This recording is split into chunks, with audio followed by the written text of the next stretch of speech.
Hello and welcome to the interview here on France 24. Our guest today is Pierre-Marie Vincent, who is a French physician who's at the helm of Dinos, a health management company that was in charge of a medical center in Benghazi, Libya. He is just publishing a memoir, a fascinating inside account of the revolution in Libya, where he had a front seat row. Mr.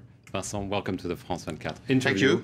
Thank you. It's a fascinating book because the medical center was there at the very beginning of this revolution in Libya, which began exactly 1 year ago.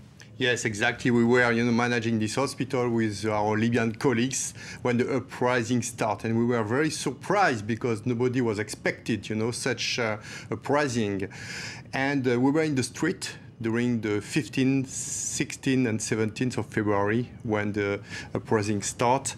And we have welcomed the first wounded patient, in the 17th of February.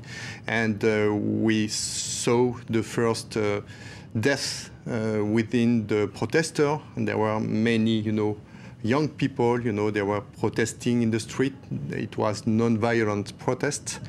And all the staff was very shocked, about what happened during those days in Benghazi. Did you realize this was the beginning of a revolution and then a war involving international players, or did you just think this was a protest that turned badly? No, honestly, we were very surprised because the revolution started, by they put in jail a lawyer, Mr. Terbil, in the 15th of February, and the day after they released, this lawyer from the jail. So we were quite optimistic about the evolution of the situation. But unfortunately, contrary to what everyone thought at that time, the day after they start shooting the crowds and shot to death, people there.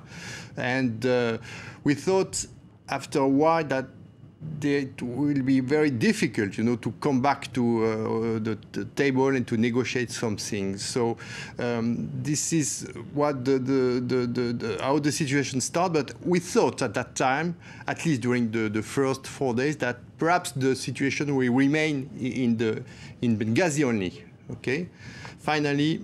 It did not. Okay, we sent back by flight, our team to Tripoli, and the uprising started at Tripoli around the 28th of February as well. Obviously, this war has seen, as I said, the intervention of foreign players. How was it from the ground? I mean, we saw here the war from far away and from above, if I may say, but how was it on the ground?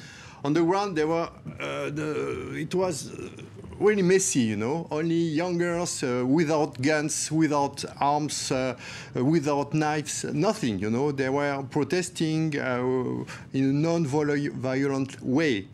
And step by step, they get guns, from the policemen, from the army, and they start fighting, but they do not have any background, and it was, it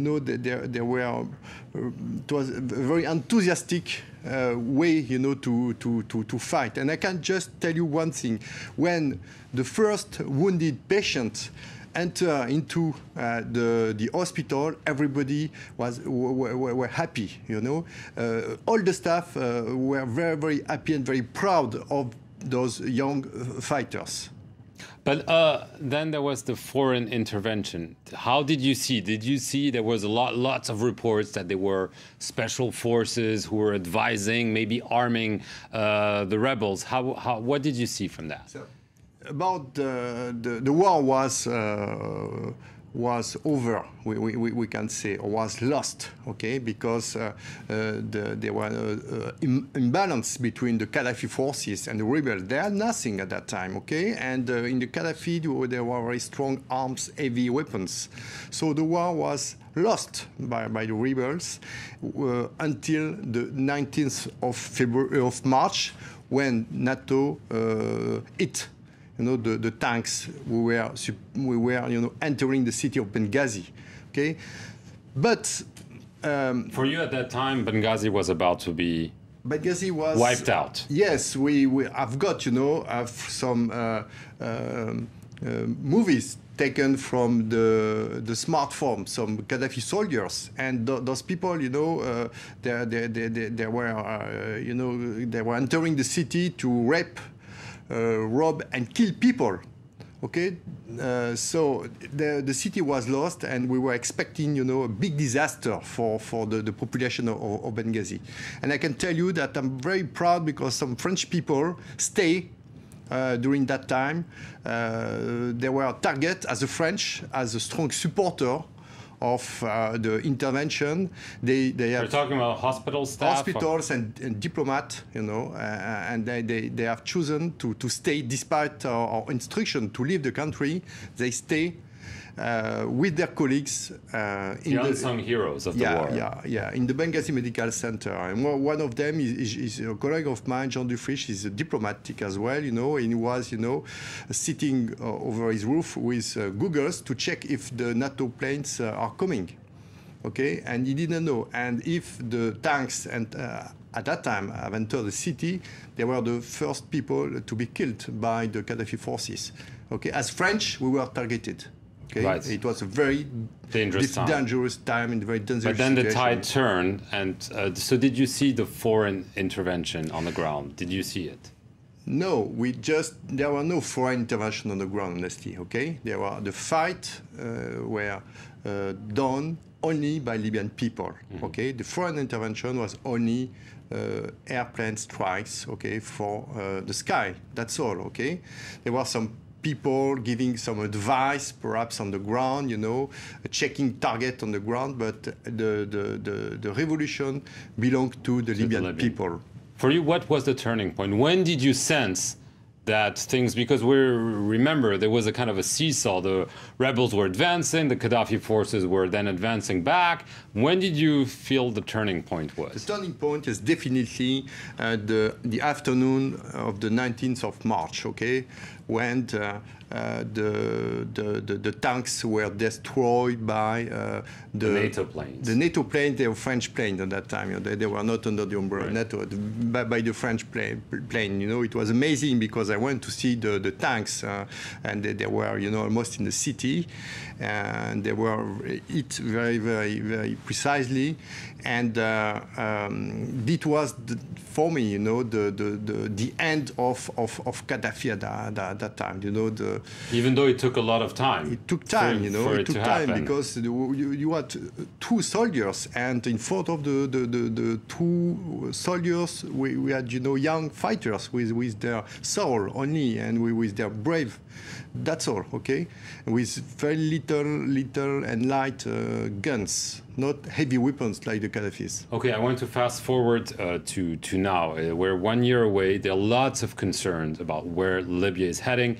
Amnesty International just issued a report saying that militias were roaming freely in Libya. They are committing war crimes, and there's no central control. Is this really what you see? Because you are still going back very regularly. Yes. I was in Tripoli, in Benghazi last week, so I can just witness that in our hospital, we for sure, the Gaddafi soldiers or the pro-Katiba soldiers, are treated very well, like all the soldiers, okay? So I cannot witness for other cities of Libya.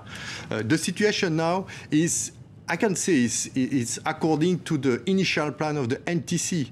What was this? The National Transition Council. National Transitional Council. During the war, they say, when the war is over, we will appoint a new government. And disarm the militias. They did it. They appoint a new government. Then they said, 1 year after, we go for election. Okay, it's what they are doing now at the moment. Last week, they have promoted the election law, and at the same time, they are facing this major issue to disarm, the Katibas, the militias, and it is quite difficult. Is this the biggest danger?